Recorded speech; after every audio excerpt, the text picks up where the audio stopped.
Welcome to the Manager Matt podcast show. The show is designed to give you solutions to your day-to-day management and leadership problems. It's hosted by Matthew Haddock, a frontline manager and leader with over 25 years of experience. If you're ready, then let's get on with the show. Welcome to the Manager Matt podcast show. I hope you're all doing really, really well and getting the results through your team you need to get. Making sure that your business partners, your stakeholders, your customers, your deliverables are being delivered.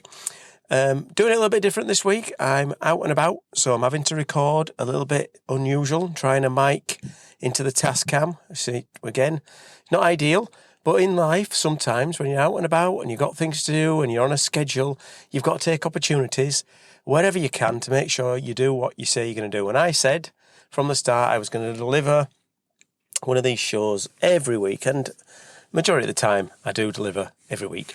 So I'm taking the chance to record this whilst I'm out and about. It might not sound brilliant, but I'm sure you get the gist of where I'm coming from. And this week I want to talk around the facts of almost clutter blindness, where you get to a point where you miss something which is so blatantly obvious, and you just think, how has that been missed? How has that gone through my processes? How has that fallen through the gaps? And it's usually when it ends up in an error, either an error in quality or an error in an accident or an error in a process. How has it failed? How has it got to that point? A majority of the time, unfortunately, people go human error. They'll jump to the fact it's human error, they've made the mistake, they should have seen that, they should have done this, they should have, coulda, woulda, as ever. But realistically, when you look at it, it's the systems themselves that probably let them down. Let me give you a good example. You know, I've worked in businesses that are very much around safety and around food safety and making sure that the product that gets to the end user is right, that it won't endanger in any way that person. And we've seen some very high profile and very, very sad cases in the food industry where something has gone wrong, predominantly around allergens, where an allergen gets in to a food that isn't meant to be there. There's been a really sad case recently with a person who's consumed milk products in when she can't consume milk, and you know it's blame the person who hadn't washed it out correctly, blame the person who didn't serve it correctly. But really, you need to step back from that.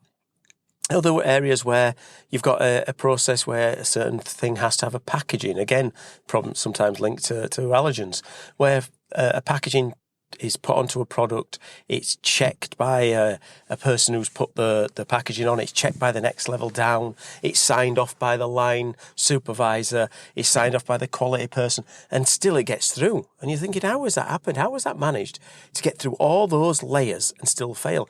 Some instances, 4 and 5 people have checked it against a tick list, and we'll talk about tick lists in a minute, and then they've put the copy of the packaging into a folder or scanned it into a system, and still it fails. And sometimes these are minor things.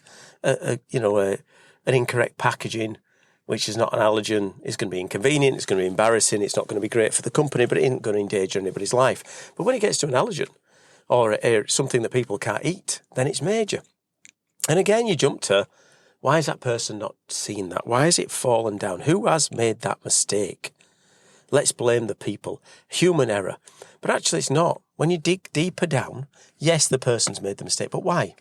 Predominantly, it's because they're not used to it, and it's never been done that way.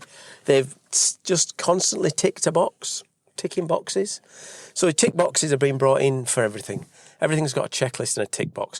And when it was in the aviation, tick lists are used predominantly as the pilot and co-pilot talk through what they need to do to make sure that plane is safe in the air. So check fluid on X, check brake this, check engine that, and they tick them off, and they have a structured way of doing it. And that is what the tick lists were for, physically checking. So the two of them would say, engines to so-and-so, yes, cross-check. You hear that, don't you, in the films, cross-check.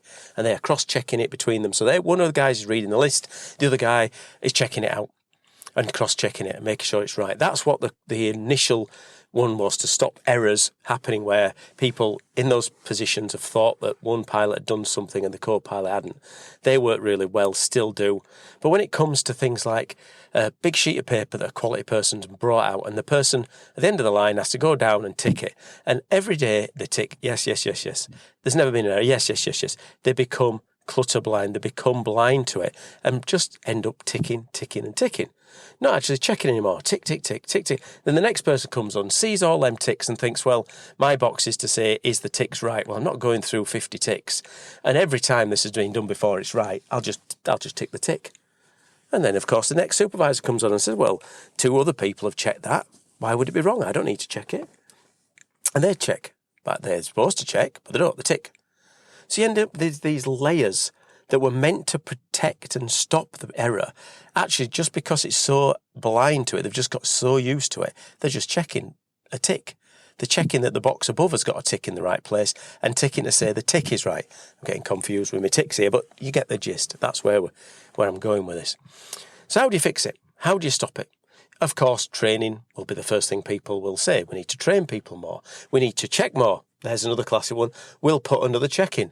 So the 3 checks that have already failed, because humans have just checked the ticks, we'll put another check in to check the ticks. So we're going to train them, I'm going to check them. Now, don't get me wrong, auditing is important, but the auditor has to be separate.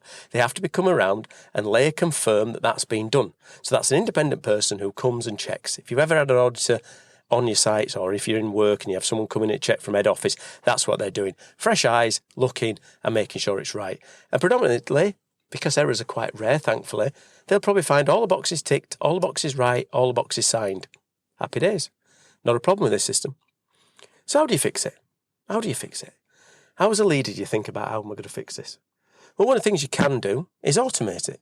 You can have software that actually reads barcodes, reads 2D barcodes, actually sees the packaging, takes pictures, hundreds of pictures, and makes sure it's the right packaging. Even can see the product and make sure it's the right product. You can have a recipe that you scan against.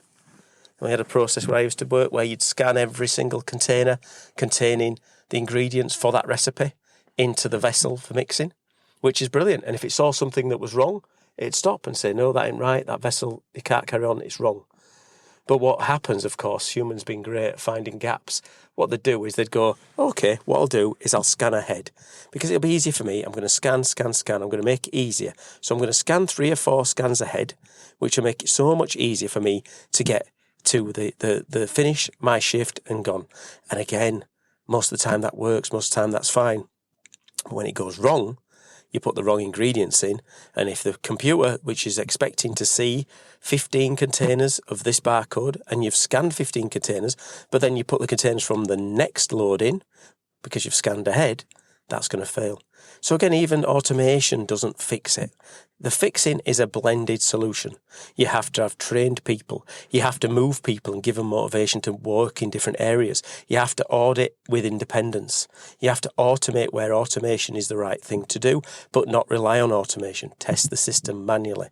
That's how you can get down to it. Yes, you must train. Yes, you must motivate. You need to teach people, especially in industries such as food, how important it is not to get it wrong, because how much of an impact it can have.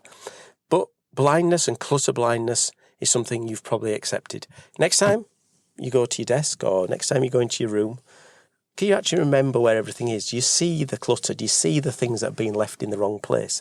I would argue, after a while, humans become clutter blind.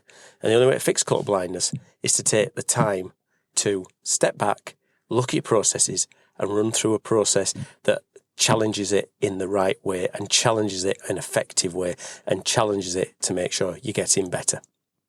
Well, I'm going to challenge you to send me an email, as ever, to managermattpodcast@gmail.com.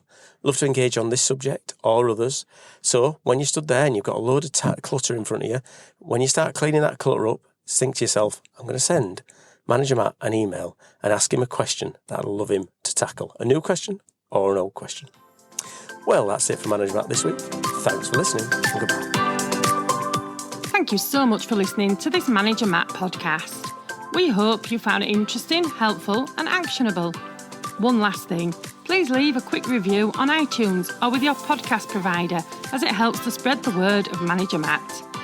If you haven't already done so, please subscribe to the podcast. And if you did like anything in particular, send an email to managermattpodcast@gmail.com or visit managermatt.co.uk for more content. Feedback is a gift, so let's keep giving. See you next week.